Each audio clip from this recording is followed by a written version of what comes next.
I'm a big fan of the Franklin half-dollar series. Many of you that have been with me before on one of our coin shows know that. And over the 16 years they made that coin, we had 16 Philadelphias, 14 Denvers. But the one we rarely talk about are those 5 San Franciscos. Well, that changes tonight. These two are on fire, and you got to look at the price. So tonight we are tracking with the first 2 San Francisco Franklin half-dollars. Now, as I referenced, the Franklin was from 1948 all the way through 1963. Philadelphia struck all 16 of those years. Denver, no 55 and no 56. There were 14. San Francisco is a whole different story. As I referenced, only 5 coins. They started a year late. That would be 1949. They skipped 1950 for some reason, and then from 51 to 54 they made coins. And then we stopped making silver, or just the half-dollars in general, at the San Francisco Mint for circulation, 1954. 1955, no more. So tonight, look at the prices.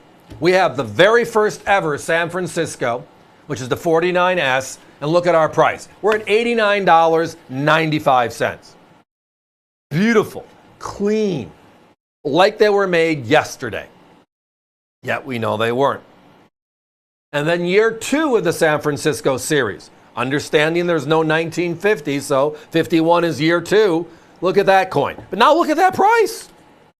With our competition at $73 to $75, we're at $39.95 on the 51.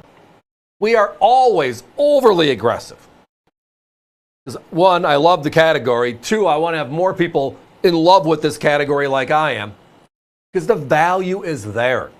I mean, the Kennedy half-dollar, the only silver Kennedy now, from 1992 to the present, so the last 25 plus years, is from the proof set, right? There are no other silver Kennedys. Those all ended in the 1960s for circulation purposes. I mean, a silver proof Kennedy, a brand new one, is between $80 to $100 today with the U.S. proof set at $150, $160. So when you look at relative value, going back almost 3/4 of a century to the first of their kind, the mint that nobody can find, which is San Francisco, and they're priced like you're seeing on your screen, that's where my excitement comes from. So a couple of things. First of all, there are 16 Ps, 14 Ds, right? And then the 5 S's. So there are 35 Franklins in all. Collect them all, that's the number, 35, right? Number 1 on the San Francisco rarity is the 49S, which is also the first year of issue. But inside of that, it's also number 4 in the entire series, which is why there's that huge premium overall. Now, my competition is almost $100 more. Actually, they're $90 more. They're at $179 right now. We're at $89.95. Now, below the E and the S in states, as you can see right now on your screen, the top of the bell looks like a hook holding the bell. That's the S mint mark. That's the mint mark location. So tonight it's about San Francisco.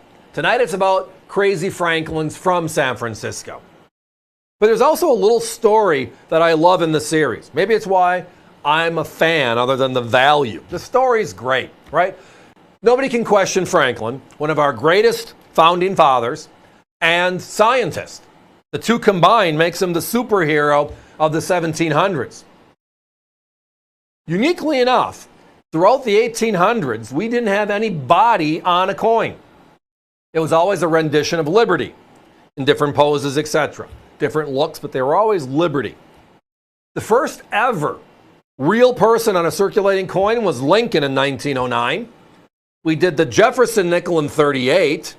Before that, it was the Buffalo. We did the Roosevelt dime in 46. Before that, it was the Mercury. We did the Washington quarter in 32. Before that, it was the Standing Liberty, right? But then we went totally left field and we chose not another president. There were plenty of presidents by then. We chose one of the most influential founding fathers ever, Benjamin Franklin. And he was on the coin. And my guess is if we had a normal life cycle for our fallen president, whether he was one term or 2 terms or whatever, Franklin would still be on the half dollar today, most likely, unless some other event triggered a celebration of life on a coin, which is why we put them there, right? And the other part of this is the story of the reverse. Many of you might know this, but 1782, the Second Continental Congress, were voting. All the delegates on the symbol, our national symbol. And again, Statue of Liberty was 1886 from the French. So before that, 100 years. Everybody wanted the eagle. Franklin wanted the turkey. So out of respect, even though on the half dollar, the reverse of all of our half dollars throughout history have always had an eagle on them. Take a look, going back to the colonial bust, to the seated, to the standing liberties, they all have a rendition of an eagle on the reverse. Beautiful renditions. We put a small eagle to the right of the Liberty Bell for him because of, kind of a cool story. Guys, got to put a 30-second clock up. We've been blowing through these. Thank you all. We greatly appreciate your business. When you get the coins, you're going to love them. So again, not 179, we're at 89. Not at 73 to 75, we're at 39. The first 2 San Francisco Franklin half dollars. 49, first year. 51, second year. Again, there was no 1950 San Francisco. And tonight, the uncirculated beauty, as you see on your screen, they look even better in person. Just don't miss out on these crazy values. Stuff like this, we don't talk about San Francisco Franklins often, and there's a reason for it. They're special, they're rare, so give us a call.